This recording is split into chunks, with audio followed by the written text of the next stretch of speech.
Unidade de televisão para a formação de rede.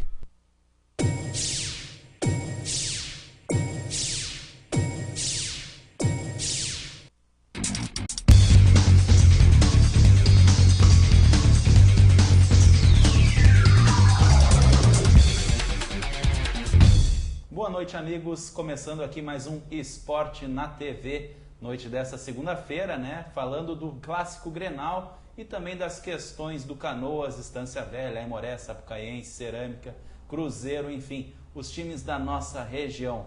Como você já está acostumado, toda segunda-feira aqui comigo, o jornalista e meu amigo Luciano Gasparini. Boa noite, Luciano. Boa noite, Moreno. Boa noite, telespectador da RCT.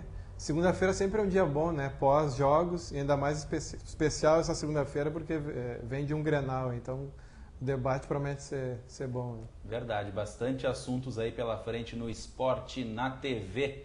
Começando falando então de divisão de acesso que definiu os finalistas do primeiro turno, o Ipiranga de Erechim e o Brasil de Farroupilha.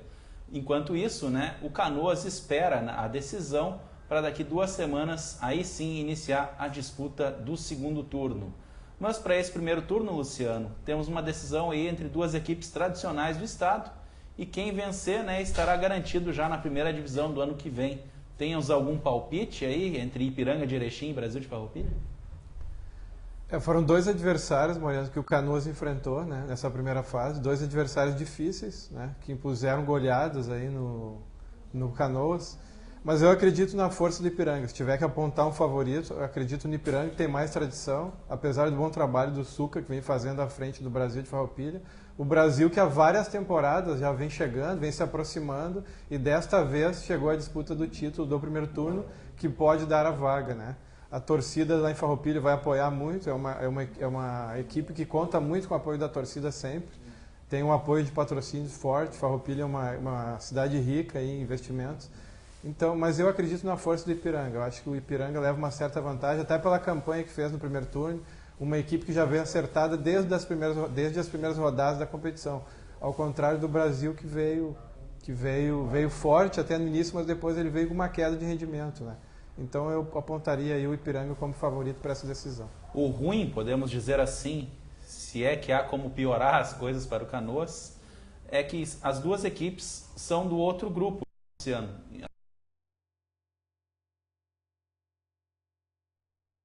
Como, né, as equipes foram eliminadas, o Tupi de Criciúmal, o Avenida, por exemplo, se classificassem já a primeira divisão nesse primeiro turno e, vamos dizer assim, dessem uma relaxada no segundo.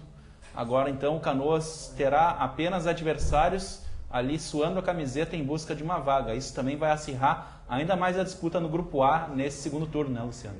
Com certeza, mas na verdade deu a lógica, né, Moreno? A supremacia da equipe do Grupo A, as equipes do Grupo A sobre a equipe do Canoas, sobre as equipes do Grupo do Canoas.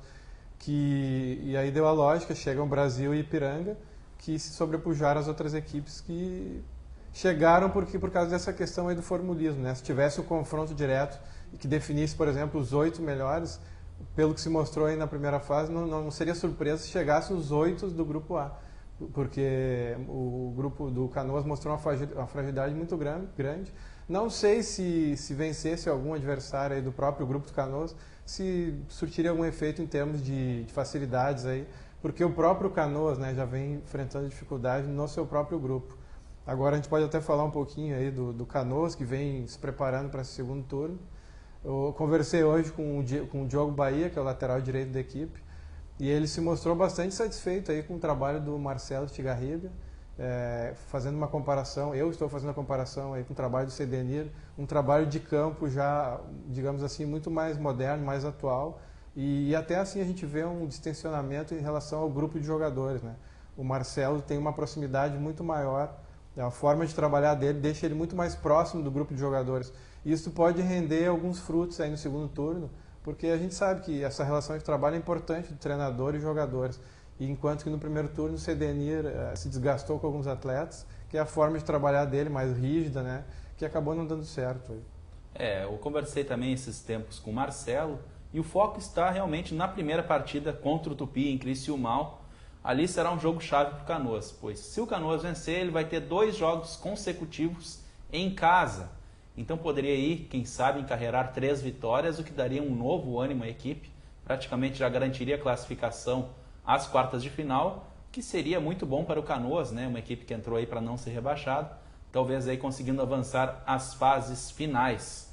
E o Canoas Sub-20 não está em pré-temporada, está jogando, né? Está aí quarta, domingo, quarta e sábado, bastante jogos aí, pouco tempo para treinar. E o técnico Silvio Rogério acabou tendo sua primeira derrota no comando da equipe. No sábado, o time levou 3-1 do Osoriense. No primeiro tempo, 2-0 para o time de Osório. Na segunda etapa, o terceiro gol logo no início também. O Canoas acabou descontando com o Anderson Kaiser, né? Batendo o pênalti que ele mesmo sofreu. E o Canoas aí somando 2 pontos em 4 jogos, 2 empates, 2 derrotas. Mas também uma equipe em formação e que tem a evoluir ainda nesse campeonato, né, Luciano? Com certeza. Só resta saber se a evolução do Canoas durante a competição vai ser suficiente para uma classificação, né? Porque a sequência agora é dura para o Canoas. Enfrenta, não sei se a ordem é exatamente essa, mas pega o Lajadense fora. Na quarta-feira, agora, 18 horas, no estádio Alveazul. Depois pega o Juventude em casa, lá no Centro Olímpico, no sábado. Depois enfrenta o São José, no Paço da Areia. Exatamente. Não, São José em casa ou no Paço da Areia? Fora de casa. Fora de casa, e fecha a rodada com o Grêmio no Centro Olímpico também. O Grêmio não importa, no Centro Olímpico ou fora, vai ser um adversário duríssimo, difícil. Até porque lá no Centro Olímpico a gente conversava com o presidente Felipe Martini, né? Ele que gosta muito daquele local, acha que se fosse num sábado, né? Ele comentou conosco lá na partida contra o Brasil de Pelotas, que foi numa quarta-feira. Se fosse num sábado, eu tenho certeza que esse local aqui estaria lotado, né? Então fica aí o convite para o sábado que vem, o jogo contra o Grêmio no Centro Olímpico, o Grêmio do André Jardine, que assumiu recentemente a equipe. É um Grêmio 100%. Né? Um Grêmio 100%, um Grêmio forte, que tem um duelo contra o Juventude agora, ambos 100%, na quarta-feira. Então fica o convite aí para o sábado, mas antes tem essa partida difícil contra o Lajadense, que é importante somar pontos, né? Porque o Canoas está na 7ª posição com 2 pontos. Na 7ª colocação, mas como também no Gauchão Série A e na divisão de acesso, há uma diferença muito grande entre o Grupo A e o Grupo B, o que faz com que uma vitória do Canoas contra o Lajadense talvez o coloque entre os 4 primeiros que se classificam à próxima fase. Lembrando que o estadual de juniores leva a mesma fórmula do estadual da Série A e praticamente as mesmas equipes, com exceção de 4 delas. Então, mesmo o Canoas tendo pontos a menos que equipes do Grupo A, ele poderá se classificar no Grupo B, já que é uma chave teoricamente mais fraca, a chave do Grêmio, né? A chave B, o Grêmio vem aí ganhando de todo mundo, assim como o Internacional e o Juventude. Só para a gente dar uma repassada então dos resultados do final de semana, o Grêmio foi até Pelotas e fez 3-0 no Brasil ontem à tarde, com um jogador a menos, inclusive. O Inter fez 3-0 no São Paulo de Rio Grande. O São José venceu o Cerâmica por 2-1. O Juventude fez 1-0 no Cruzeiro de Cachoeirinha. O Veranópolis perdeu em casa para o Novo Hamburgo por 2-1. O Lajeadense, próximo adversário do Canoas, fez 2-0 no Igrejinha. E o Aimoré venceu o São Luís de virada por 3-1. E agora falando então de terceira divisão, a nossa Série A2, ou segundona, né, como vem chamando a Federação Gaúcha de Futebol, que tem aí o Estância Velha disputando, teve 2 jogos aí no final de semana. Sexta-feira teve um empate em 1-1 com o Farroupilha de Pelotas no estádio Aldo da Puzo. E ontem à tarde, final de tarde, né, o jogo terminou à noite, perdeu por 1-0 para o Rio Grande no estádio Arthur Lawson. Como é que tu vê esse início de trabalho do Estância, jogando 2 vezes fora de casa e trazendo um pontinho, Luciano? Olha, Moreno, eu acho surpreendente, na verdade, não em termos de resultado, mas a atuação aí do Estância, né? Tem feito jogos parelhos com equipes tradicionais do futebol gaúcho, uma equipe que está debutando, né? Uma equipe que foi montada às pressas, como nós vimos falando aqui em outras oportunidades. Teve inclusive a indicação do treinador muito tardia, depois a montagem do grupo, mas ainda assim vem trazendo bons resultados. Agora falando de resultados, né? Uma derrota de 1-0 só e um empate fora de casa, lá na zona sul do estado, com equipes tradicionais, como eu falei, foram de grande valia, que pode ajudar muito agora nesse retorno aí para casa.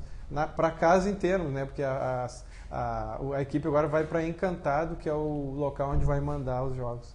Exatamente, o Estância que jogará quarta-feira contra o Grêmio Bagé, que foi a equipe goleada na rodada, levou 5-0 do São Gabriel, jogando fora de casa. Também teve o Garibaldi, que venceu o TAC por 3-0. O Gaúcho de Passo Fundo fez 1-0 no 15 de Campo Bom. O Palmeirense fez 2-1 no Guarani de Venâncio. Estão jogando agora Guarani de Bagé e Farroupilha de Pelotas. Eu até coloquei, Luciano, na coluna de amanhã do Diário de Canoas, que o pontinho que o Estância trouxe é valioso demais. Até porque a equipe jogará 2 vezes em casa, né? A primeira é essa contra o Grêmio Bagé, que é atualmente o saco de pancadas da Terceirona, e depois fará outro jogo em casa, a equipe do Estância, e um tiro curto, né? São apenas 7 equipes no grupo, jogando dentro do grupo são apenas 6 jogos. Se aí em 4 jogos o Estância tiver 7 pontos, vencendo esses 2 jogos, dificilmente não se classificará à próxima fase. Estância, então, no seu debut, podendo chegar à classificação já no primeiro turno. Lembrando que a Terceirona tem o mesmo esquema da divisão de acesso, né? Tem campeão de cada turno, os 2 sobem automaticamente e os 2 vice-campeões fazem aí uma disputa para ver quem sobe na terceira vaga. Depois do intervalo comercial, a gente vai falar muito sobre o Clássico Grenal e tudo que rondou o Clássico, o antes, o durante e o depois do Clássico Grenal de número 400, vencido pelo Internacional. Até daqui a pouco.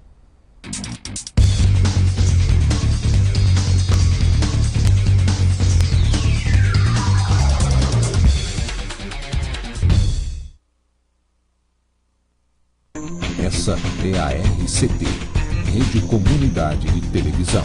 Um canal com conceito moderno, trazendo o melhor das séries de sucesso em todo o mundo. E notícias da nossa gente, com enfoque sério e imparcial.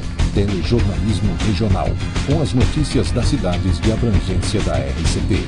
Os seriados que fizeram e fazem sucesso e que conquistaram uma legião de fãs em todo o mundo.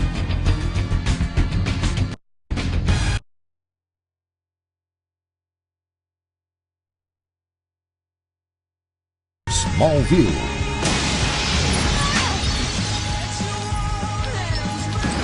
Eles são divertidos e topam qualquer coisa. 2.5 Men. Ei, tá fazendo o quê? Tentando achar uma conexão plausível entre meus jingles e a Revolução Industrial. Emoção em família em 2 séries de grande sucesso.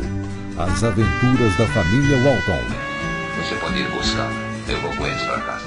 E o dia a dia da família Ingalls em um dos seriados mais profundos de todos os tempos. Os Pioneiros.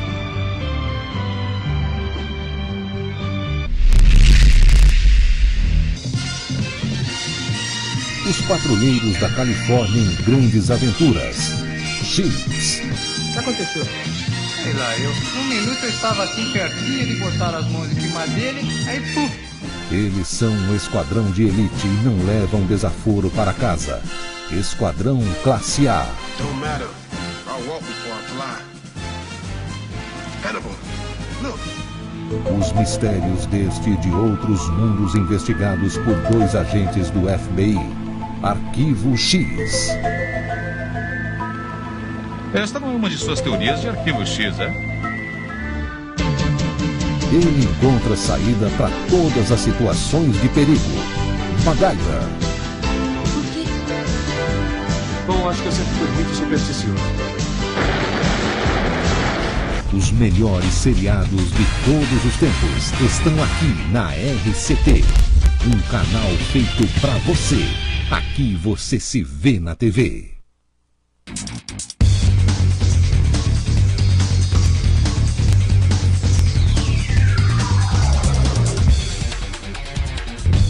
Voltamos com o Esporte na TV falando de Clássico Grenal, o Grenal de número 400, que ocorreu ontem na Arena do Grêmio. Lembrando que o Esporte na TV, né, tem o apoio da Coca Sports, assessoria em comunicação, www.coca.com.br. Luciano Gasparini, o Internacional ontem não era o favorito do Clássico, né? Muita gente dizia, né, Grenal não tem favorito, mas quem apontava um favorito, apontava o Grêmio do técnico Anderson Moreira. E o que se viu em campo foi um Grêmio começando o jogo muito bem, fazendo 1-0 com o Barcos aos 14 minutos da primeira etapa. E o que se viu depois, o Luciano Gasparini, tu vai nos contar agora. O que tu viu do Clássico? Olha, Moreno, quando eu vi o início do Clássico, eu pensei, o Grêmio é uma supremacia bastante grande, não como a Internacional teve no segundo tempo, né?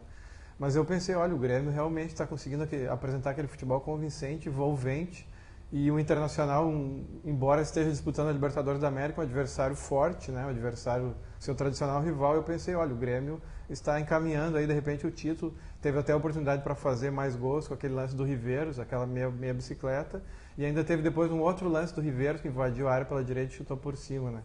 Só que o segundo tempo, o Abel fez 2 modificações, que alterou completamente o rumo da partida. E o que eu vi assim, foi um Henderson que mostrou uma certa fragilidade na interpretação do jogo. Ou se enxergou, não foi ágil o suficiente para mudar a equipe, né? Ou não viu, de repente, capacidade no banco, ou não enxergou como nós enxergamos ali do lado de fora.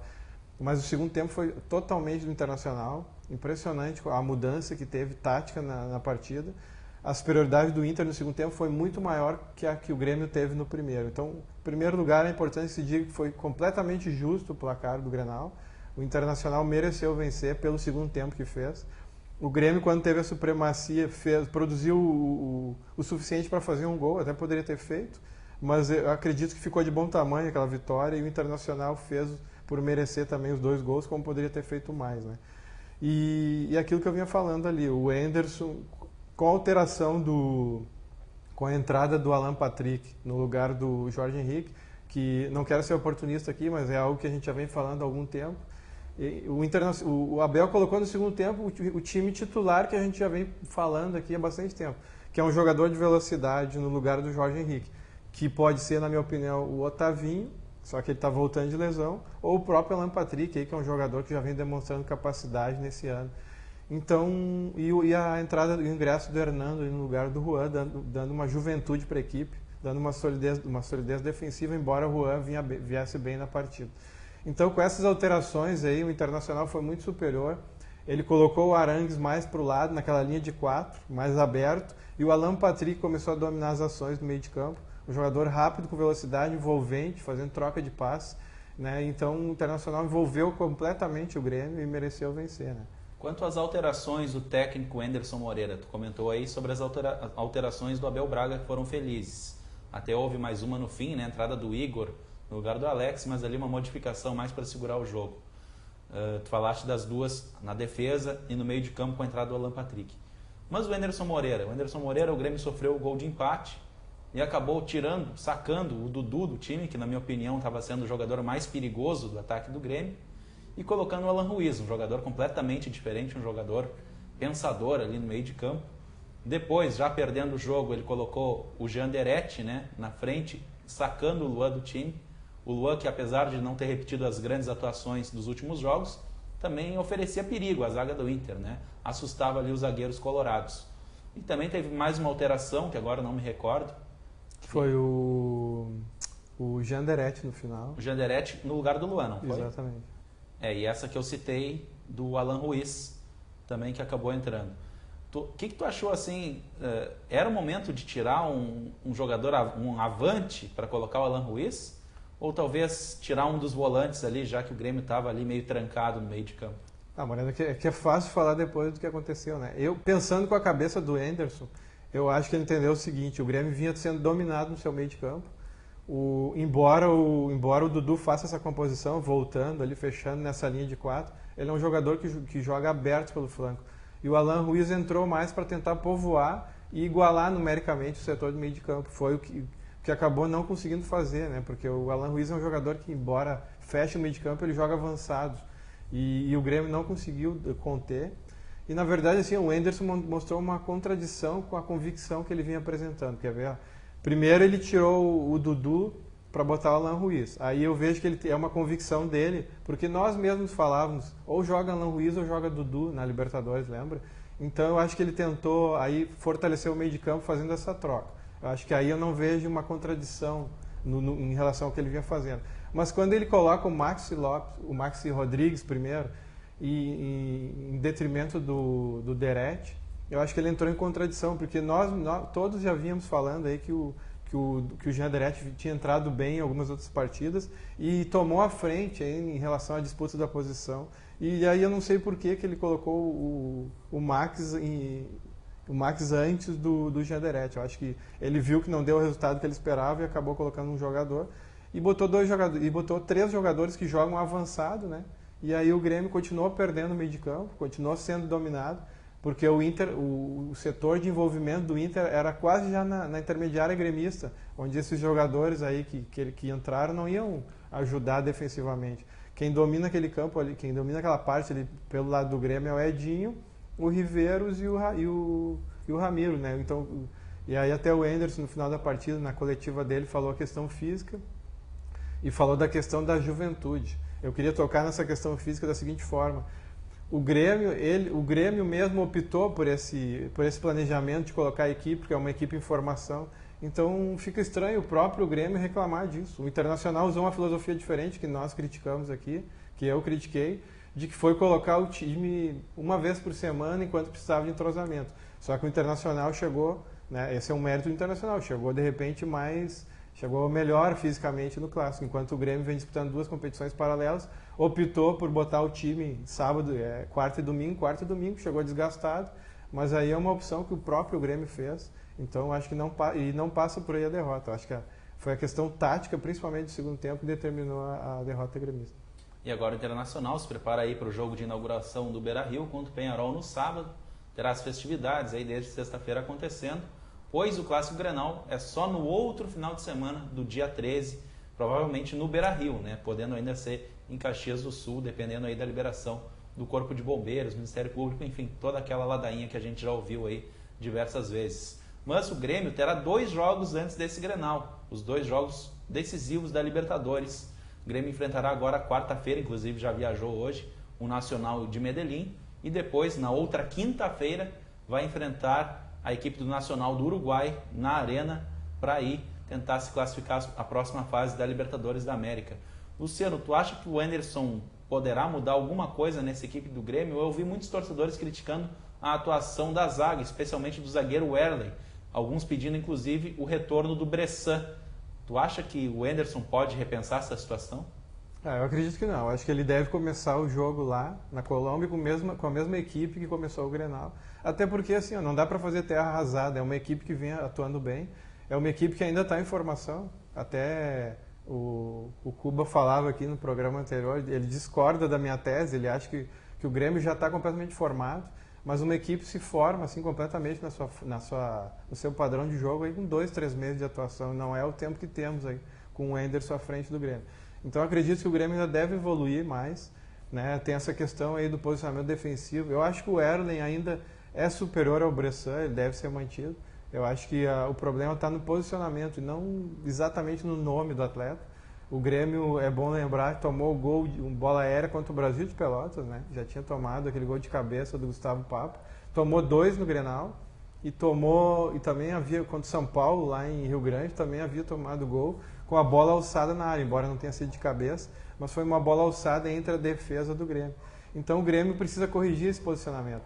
E isso pode ser feito aí contra o Nils também, né? Foi uma jogada de bola alçada na área. É verdade, bem lembrado. Então o Grêmio já vem mostrando fragilidade defensiva, que parece não, está bem evidente, não foi corrigida e precisa ser corrigida. Depois vem os jogos fortes aí da Libertadores, então é importante que se faça essa correção. No mais, acho que do meio para frente, o Grêmio está criando bastante, né?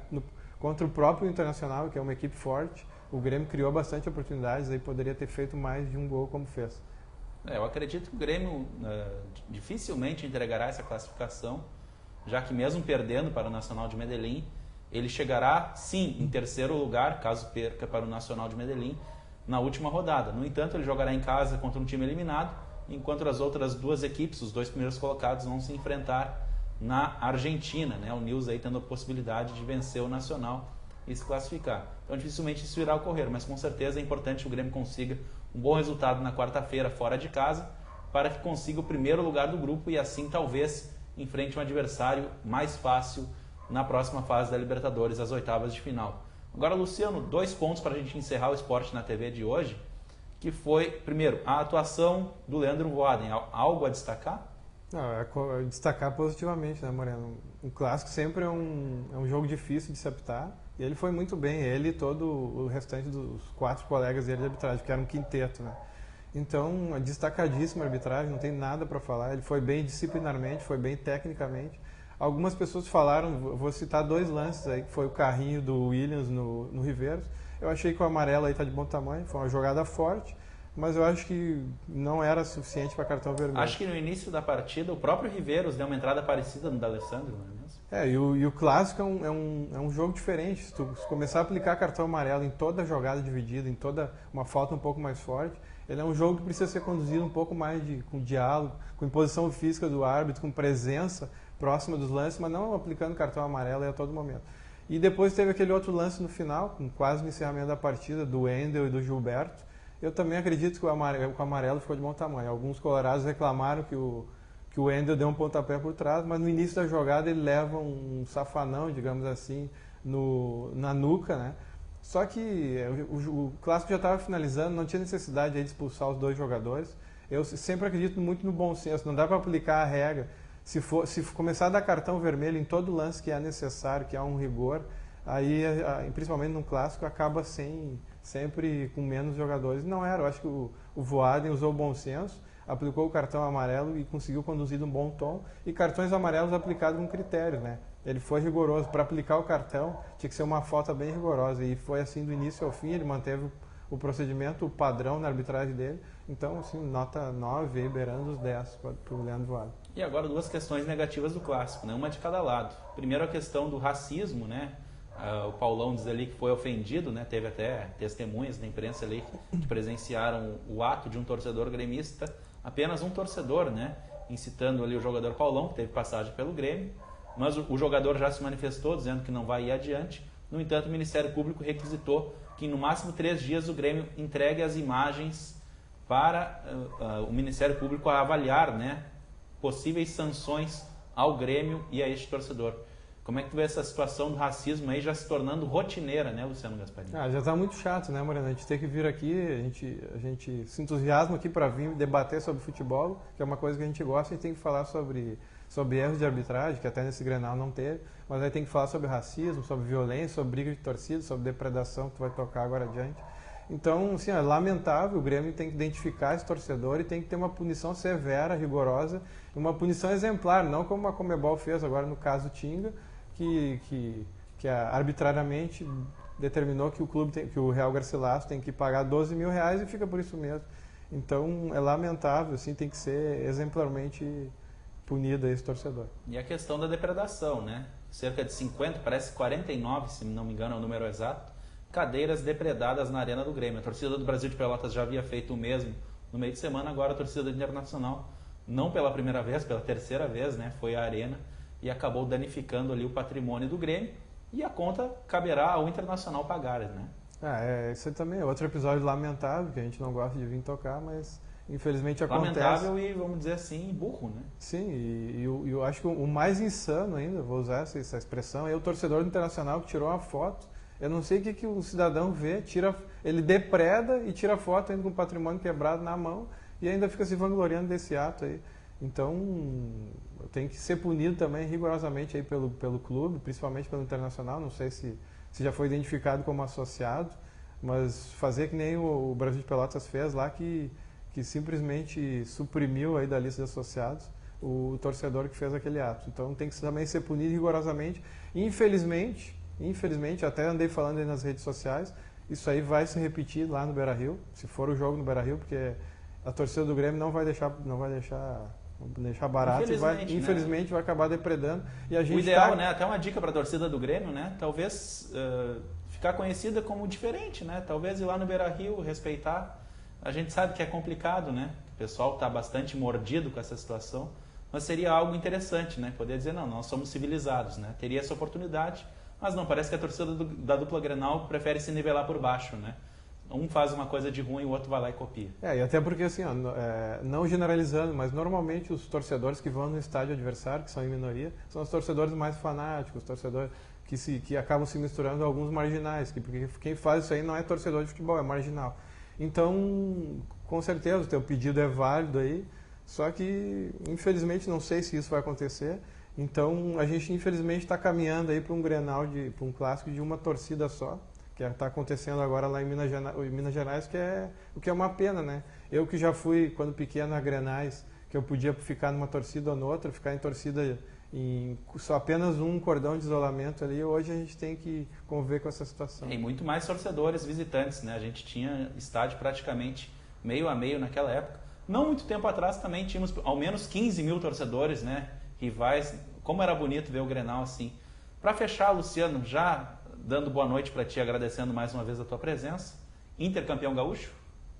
Eu acho que já está bem encaminhado, Moreno. É muito difícil o Grêmio reverter essa situação, porque o Internacional é um time muito mais experiente que o Grêmio, né? Tem jogadores mais rodados, mais experimentados, e agora jogando em casa, com apoio maciço da torcida, e ainda podendo perder, começar o jogo sabendo que pode perder por 1-0, né? Um time experimentado vai cadenciar o jogo, vai especular, vai sair nos contra-ataques. Uma equipe de qualidade, o Grêmio desgastado aí pelas 2 partidas na Libertadores, o Inter, o torcedor motivado aí pela festa do Beira-Rio.